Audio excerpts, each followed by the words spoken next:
Book 45, Twelfth Night by William Shakespeare. Love is a masquerade, sometimes tender, often absurd, always unpredictable. And no play captures its intoxicating chaos quite like Twelfth Night, Shakespeare's glittering masterpiece of mistaken identities, misplaced passions, and the delicious folly of the human heart. The story begins with a storm, a shipwreck, and a woman forced to reinvent herself. Viola, washed ashore in the strange land of Illyria, does what any quick-witted survivor would. She disguises herself as a man. But this simple act of self-preservation spirals into a whirlwind of desire and deception. As Cesario, she becomes the confidant of Duke Orsino, who pines for the grieving Lady Olivia. Yet Olivia, sworn off love, finds herself inexplicably drawn to the young messenger, unaware that the object of her affection is a woman in disguise. And Viola?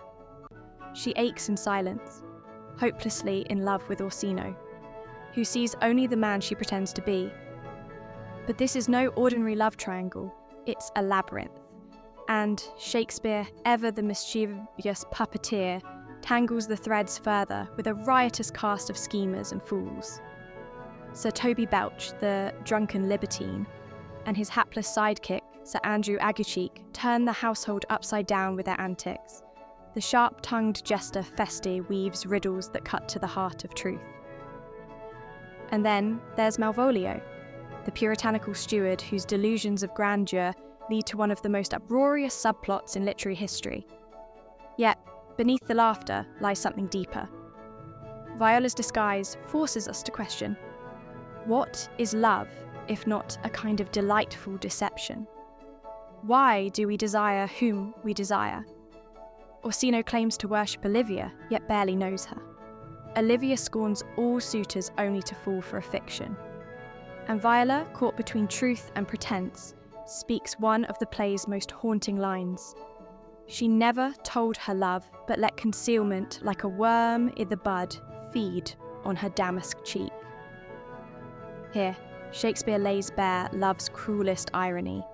It thrives in silence, festers in secrecy, and often blooms where it's least expected. Twelfth Night is more than a comedy. It's a mirror held up to our own absurdities, our yearnings, and the roles we play in the name of love. With its razor-sharp wit, intoxicating romance, and moments of startling poignancy, this is Shakespeare at his most irresistible. Go on, turn the page. You know you don't want to miss it.